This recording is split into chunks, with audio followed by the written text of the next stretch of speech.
Assalamualaikum warahmatullahi wabarakatuh. Saya Zulkan Effendi, CGP Angkatan 11, SMK Negeri 2 Tebo.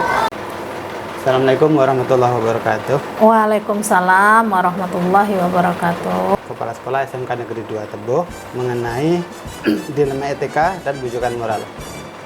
Ibu, terima kasih atas waktunya. Ya, sama-sama Pak Zulpen. Ada yang bisa saya bantu? Ibu, saya akan menanyakan beberapa hal mengenai dilema etika atau bujukan moral. Ibu, selama ini bagaimana Ibu dapat mengidentifikasi kasus-kasus yang merupakan dilema etika atau bujukan moral? Ya, terkait dengan masalah dilema etika atau bujukan moral yang terjadi di sekolah selama ini, kami mempelajari dulu dan menyimpulkan kasus yang terjadi itu. Selanjutnya dari hasil kesimpulan yang didapat itu kami gunakan sebagai bahan untuk menindaklanjuti atau mengambil keputusan terbaik yang terkait dengan dilema etika maupun bujukan moral. Baik Ibu, jadi selama ini bagaimana Ibu menjalankan pengambilan keputusan di sekolah Ibu, terutama untuk kasus-kasus yang mana ada dua kepentingan yang sama-sama benar atau sama-sama mengandung nilai-nilai kebijakan? Kebajikan ya. Artinya kita berbicara masalah dilema etika ya Pak ya, dilema etika. Dilema etika itu kan dimana situasinya kita harus mengambil suatu keputusan di mana ada permasalahan yang sama-sama benar. Nah, biasanya kami dalam mengambil keputusan itu tetap setelah kami mengidentifikasi kasusnya, kemudian kami pertimbangkan dan dengan bantuan dari beberapa orang yang biasa kami ajak untuk mengambil suatu keputusan ketika terjadi suatu permasalahan, barulah kita ambil keputusan. Bagaimana keputusan, tentu kita tetap mengambil keputusan atau kebijakan itu yang terbaik untuk semua pihak. Jadi kita tetap mempertimbangkan beberapa hal, tentu juga ini terkait dengan aturan-aturan yang ada di sekolah. Tetap kita berprinsip dan berdasarkan kepada aturan yang ada di sekolah. Mungkin itu Pak yang bisa kita ambil. Oh iya Bu, kemudian langkah-langkah atau prosedur seperti apa yang biasa Ibu lakukan selama ini? Langkahnya kita menganalisis, kemudian kita identifikasi dari masalah itu. Setelah kita identifikasi, baru kita lihat, kemudian baru kita ambil keputusan akibat dari adanya dilema etika maupun bujukan moral. Biasanya kita tetap berpegang kepada 3 prinsip atau cara dalam pengambilan keputusan itu Pak. Tetap kita berpegang kepada 3 prinsip atau 3 cara dalam pengambilan keputusan itu. Kemudian hal apa saja yang selama ini Ibu anggap efektif dalam pengambilan keputusan pada kasus-kasus dilema etika ini Bu?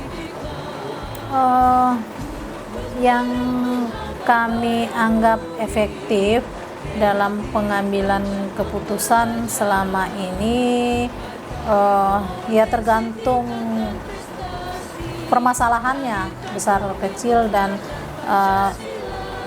rumitnya permasalahan itu. Jadi kita bisa kami seringnya berdasarkan 3 prinsip tadi ya, berbasis hasil akhir, berbasis peraturan, kemudian juga berbasis rasa peduli. Nah, selama ini yang paling efektif yang kami rasakan tetap kami lakukan berbasis peraturan, karena ini apapun permasalahan yang ada ketika siswa itu melakukan sesuatu yang kita anggap tidak sesuai, itu tetap kita kembali ke aturan yang ada di sekolah. Kemudian hal apa saja yang selama ini merupakan tantangan dalam pengambilan keputusan pada kasus-kasus dilema etika ini, Bu? Iya, kalau tantangan jelas ada ya Pak ya. Terkadang kita mau mengambil keputusan itu ada rasa kasihan. Kemudian sebenarnya memang siswa ini telah melakukan sesuatu kesalahan. Tetapi kita ketika mau mengambil keputusan itu timbul yang namanya ada rasa kasihan. Kemudian sering juga ketika kita mau mengambil keputusan itu oh ini ternyata siswanya ponaan dari salah satu guru. Nah, itu merupakan tantangan juga bagi kita dalam mengambil keputusan yang benar-benar menurut kita adil atau keputusan terbaik. Kadang itu merupakan tantangan yang sering dan sangat susah untuk kita ini kan. Kemudian apakah Ibu memiliki sebuah tata kala atau jadwal tertentu dalam pengambilan sebuah keputusan, terutama kasus dilema etika? Apakah Ibu memiliki jadwal untuk menyelesaikannya? Bentuk dan prosedur seperti apa yang Ibu jalankan? Kami selama ini kalau dalam menyelesaikan masalah itu situasional ya, situasional tergantung dari masalah yang ada. Kalau memang masalah itu perlu diselesaikan tuntas dalam waktu 1 hari ya kita tetap usahakan untuk diselesaikan tuntas.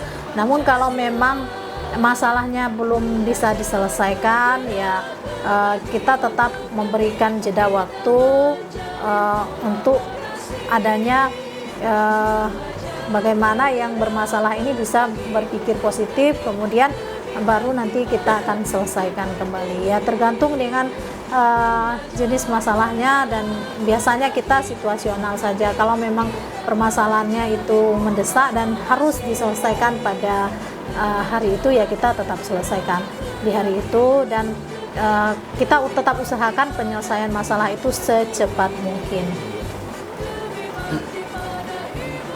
Kemudian adakah seseorang atau faktor-faktor apa yang selama ini mempermudah Ibu atau membantu Ibu dalam pengambilan keputusan dalam kasus dilema etika ini?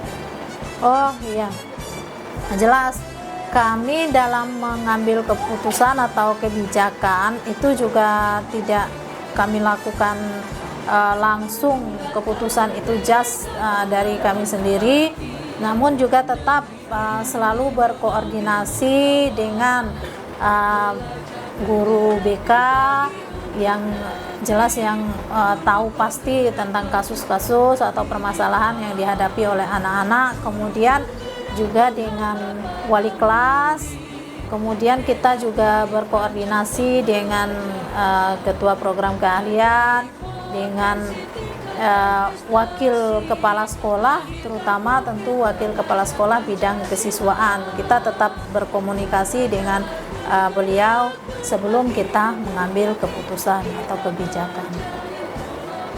Bu, yang terakhir, dari semua hal yang telah Ibu sampaikan, pembelajaran apa yang dapat Ibu petik dari pengalaman Ibu selama keputusan dilema etika ini? Ya, banyak pengalaman yang saya dapatkan dalam menyelesaikan permasalahan terkait dengan dilema etika ya. Kita tahu bahwa yang dikatakan dilema etika itu kan situasi di mana keduanya benar, namun bertentangan dalam pengambilan keputusan. Artinya benar PS benar ya. Di sini kami tentu pengalaman yang kami dapatkan selama ini, terkadang juga ada keputusan itu yang bagi kami sudah tepat, tetapi bagi yang bermasalah ini masih dirasakan ada keberpihakan kepada salah satu pihak ya.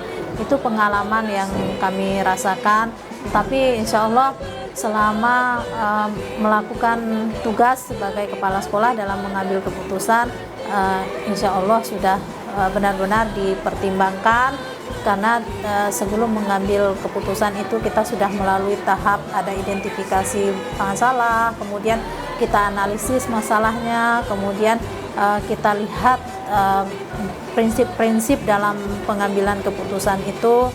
Nah, dari situ tentu kita tetap berusaha agar keputusan yang kita ambil itu keputusan terbaik untuk semua pihak. Mungkin itu Pak yang bisa kami berikan.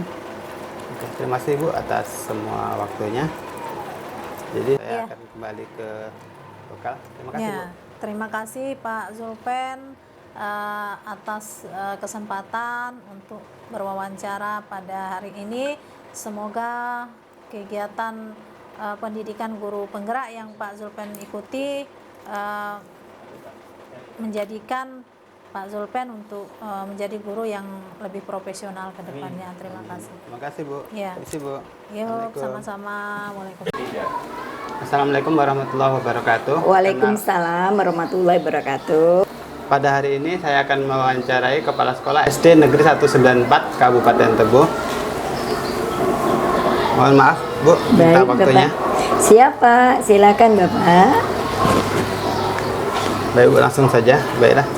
Baik, selama ini bagaimana Ibu dapat mengidentifikasi kasus-kasus yang merupakan dilema etika atau bujukan moral, Bu? Kami dalam menyelesaikan ini Pak. Pertama, kami punya tim TPPK namanya sekolah ini. Jadi kami mengadakan identifikasi bersama.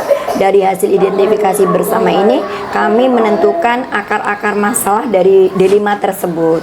Setelah ketemu akar masalah, maka kami ketemu solusinya, cara penyelesaiannya dengan solusi dan dengan komunikasi terbuka dengan semua pihak, warga sekolah maupun dengan wali murid, Pak. Oh iya, Bu. Bagus sekali. Kemudian, selama ini bagaimana Ibu menjalankan pengambilan keputusan di sekolah Ibu, terutama untuk kasus-kasus di mana ada dua kepentingan yang sama-sama benar?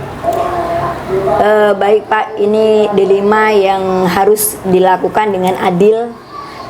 Pertama, saya melakukan pengambilan keputusan itu dengan hati Pak, dengan hati yang bertujuan mengayomi, yang nantinya keputusan yang diambil itu tidak memberatkan semua pihak dan bisa dilakukan secara bersama-sama Pak. Kemudian berikutnya, langkah-langkah atau prosedur seperti apa yang biasa Ibu lakukan selama ini, Bu? Langkah-langkah dalam mengambil suatu keputusan untuk hal yang terbaik untuk kami, yaitu pertama saya melakukan langkah mengadakan sosialisasi bersama rekan-rekan guru, tenaga kependidikan, wali murid, kemudian juga siswa. Setelah dilakukan sosialisasi bersama, maka langkah yang kedua adalah mengadakan rapat dengan seluruh warga sekolah untuk mengambil suatu keputusan secara bersama-sama. Langkah yang ketiga, dengan rapat tadi kita akan bermusyawarah mencari kesepakatan yang tidak memberatkan kedua belah pihak dan dapat dijalankan oleh sekolah, tetapi dalam tanda kutip bahwa kepala sekolah akan menjadi suri toladan terlebih dahulu untuk melakukan kebijakan-kebijakan tersebut. Berarti semua kebijakan Ibu itu melibatkan wali murid ya, Bu, ya? Iya Pak, berkolaborasi. Kemudian Bu, hal-hal apa saja yang selama ini Ibu anggap efektif dalam pengambilan keputusan pada kasus-kasus dilema etika ini, Bu? Ada beberapa cara, yaitu yang pertama komunikasi yang baik, komunikasi yang terbuka dengan semua pihak yang berkaitan dengan dilema tersebut. Kemudian yang kedua, bersikap transparasi atau transparan dengan kebijakan sekolah, apapun yang akan dilakukan, karena mengkaitkan ke seluruh pihak, Pak. Ada warga sekolah, itu ada komite, ada dinas, ada dari pengawas, itu akan menjadi suatu hal yang bersikap transparan, Pak. Hal apa saja yang selama ini merupakan tantangan dalam pengambilan keputusan Ibu dalam kasus-kasus dilema ITK ini, Bu? Tantangan yang timbul itu ada dua, dari instruktif dari dalam sekolah maupun dari ekstrinsiknya dari luar sekolah. Dari dalam sekolah tentunya kan bersama dengan rekan-rekan guru ya, Pak. Jadi kita harus melakukan komunikasi yang baik, tidak membeda-bedakan semua ras, untuk menentukan hal kebijakan yang berkaitan dengan budaya positif sekolah, Pak. Jadi kami sudah membiasakan berkolaborasi untuk memecahkan segala sesuatu itu dilakukan dengan musyawarah, Pak. Baik, kemudian apakah Ibu memiliki sebuah tata kala atau jadwal tertentu dalam sebuah pengambilan keputusan dilema etika? Kemudian apakah Ibu langsung menyelesaikan di tempat atau memiliki sebuah jadwal untuk menyelesaikannya? Untuk menyelesaikannya, Pak, ada yang bisa dilakukan spontan seketika bila masalah itu sangat urgent. Misalnya terjadi pembulian di sekolah ya, Pak ya. Jadi ada bully di sekolah yang sangat-sangat mengakibatkan kerugian buat anak. Itu kami laksanakan penyelesaian seketika itu bersama tim PPK. Kemudian dilanjutkan dengan pemanggilan kedua belah pihak. Dan masalah yang terjadwal, kami punya jadwal 1 bulan sekali, yaitu pada minggu terakhir, untuk mendiskusikan segala masalah, mengevaluasi ketercapaian dan tidak tercapainya secara rutin, Pak.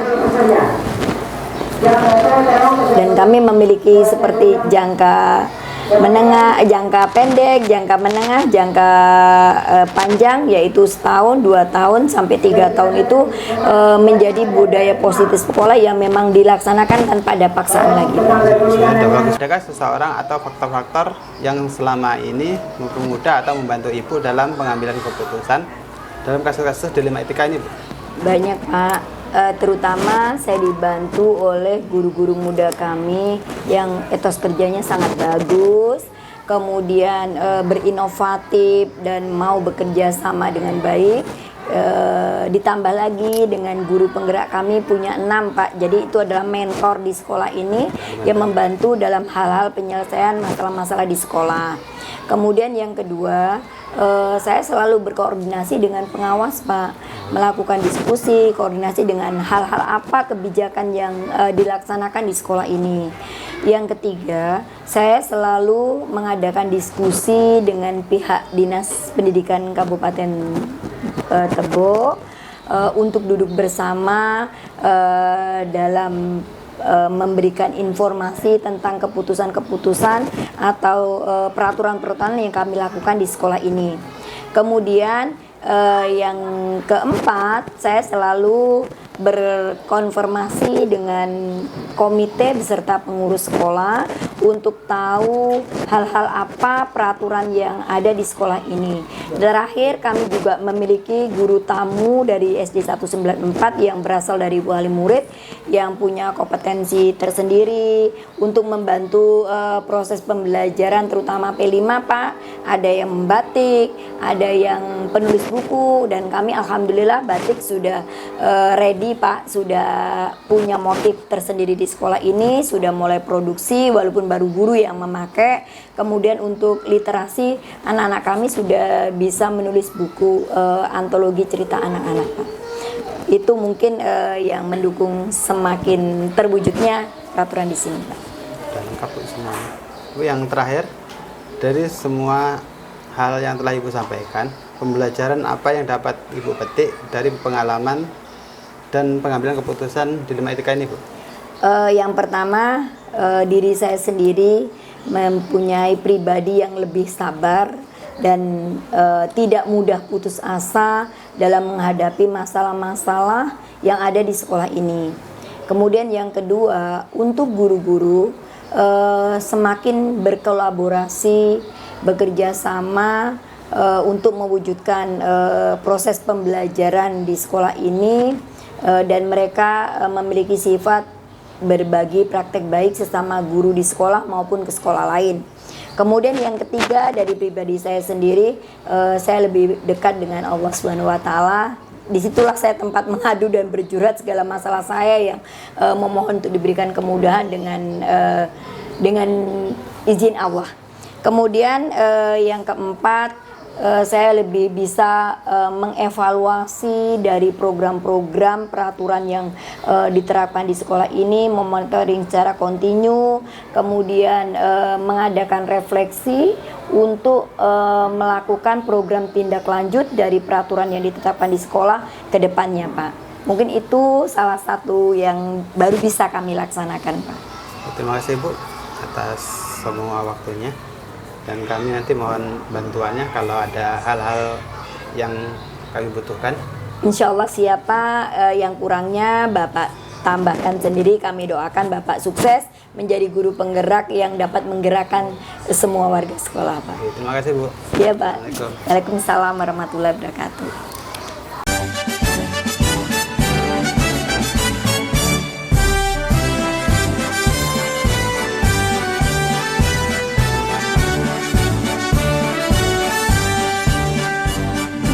Cante